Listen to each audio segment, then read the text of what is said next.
Meta makes the glasses. Anduril picks the targets. A soldier looks at something and says the word.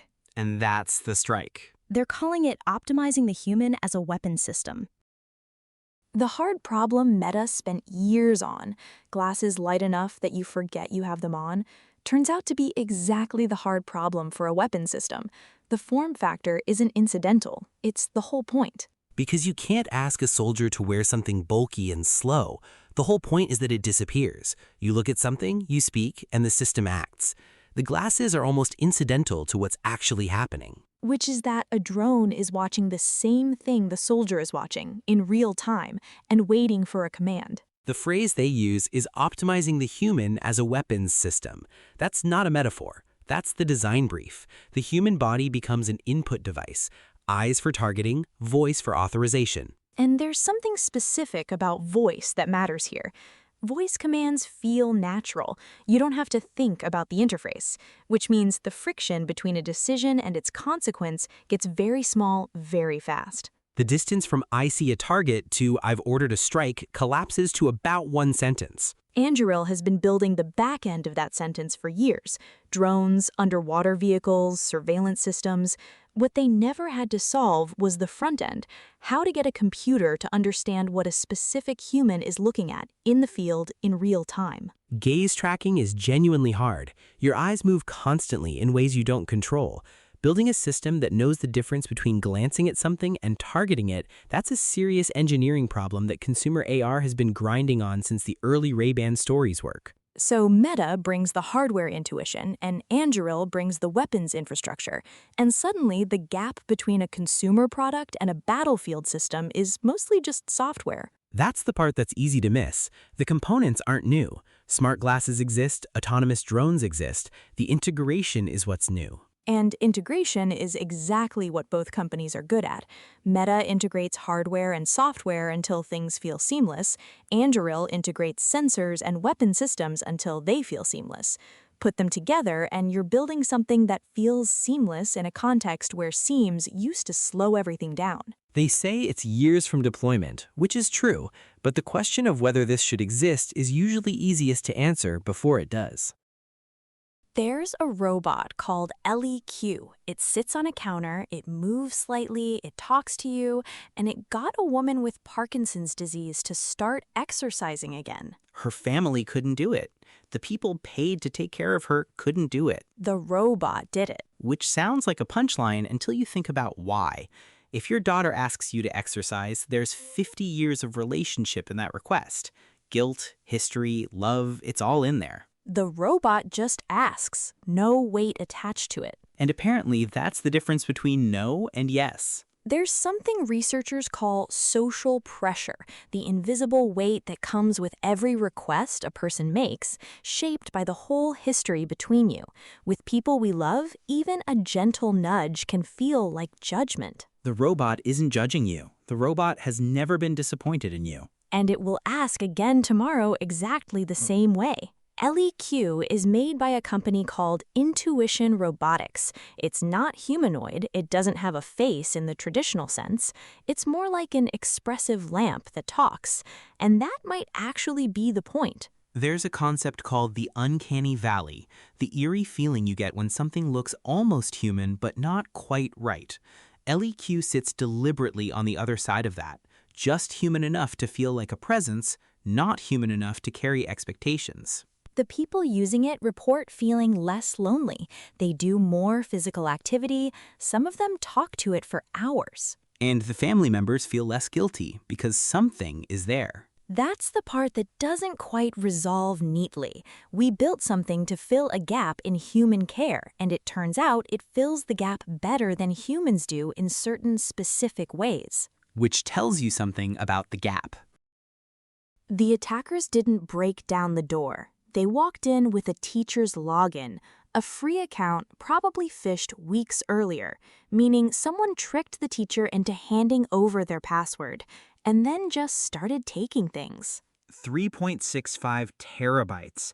That's not someone grabbing what they can before the alarm goes off. That's a methodical operation. Someone had time. Canvas is the learning platform that most American universities run on. If you're in college right now, your assignments, your grades, your communications, they're probably in there. And 275 million people's data left the building before anyone flagged it. The timing is the part that stayed with me. They chose final exam week to detonate the disruption, which means whoever did this understood the target well enough to know exactly when the chaos would be maximized and the response would be slowest. That's not opportunistic, that's reconnaissance. And it exposes something about how we've built these systems. Canvas works precisely because everyone is on it. One platform, one login, everything connected. That's also what makes a single compromised account catastrophic. Security people have a phrase for this, the attack surface, the total number of ways an attacker could get in. The more you consolidate, the bigger that surface becomes, and the more damage one entry point can cause. The framing that keeps coming up in the aftermath is that prevention failed, and the question is whether Canvas, or any platform like it, was built to detect someone who was already legitimately inside. Most aren't. The whole architecture assumes the threat is external, someone trying to get in, not someone who already has a key. And there are a lot of platforms like Canvas, healthcare records, financial systems, government services, all consolidating for the same reason Canvas did, because consolidation is efficient. The breach didn't prove that Canvas was uniquely vulnerable.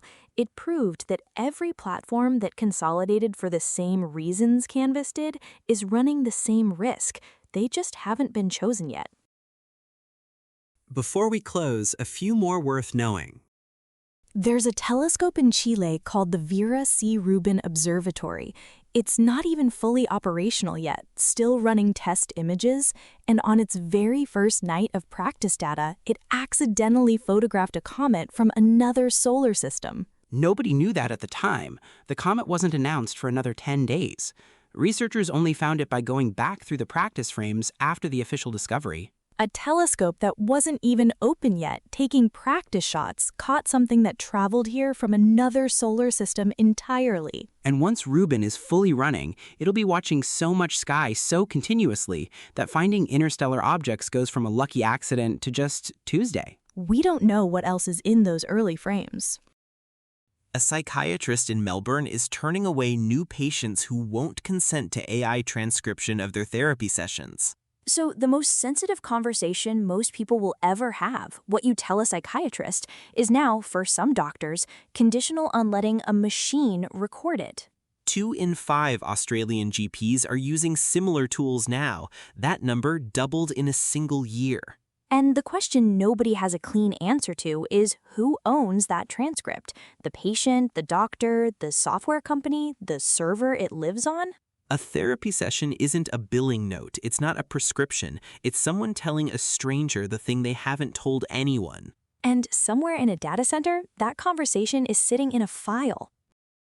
Iran is reportedly backing a Bitcoin-based shipping insurance platform targeting cargo moving through the Strait of Hormuz, the narrow waterway where something like a fifth of the world's oil passes through.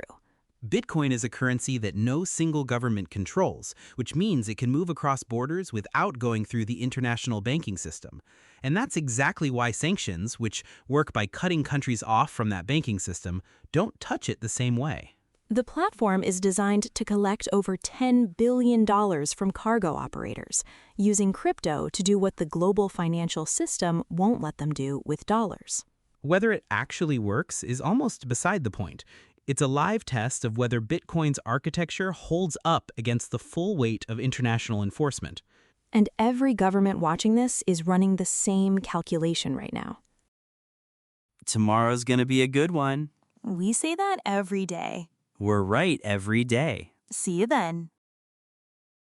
Singularity Pulse is for informational purposes only. Nothing here is financial, legal, or professional advice.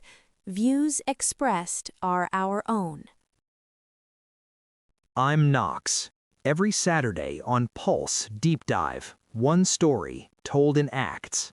This season, how AI happened, who really invented the internet, and going back to the moon 53 years later. New chapter every Saturday. Find it wherever you listen. Origins is a different kind of show. Every Sunday, we investigate the forces that shape the modern world, the geography, the science, the commerce, the decisions made centuries ago that are still playing out today. Find it wherever you listen to this podcast.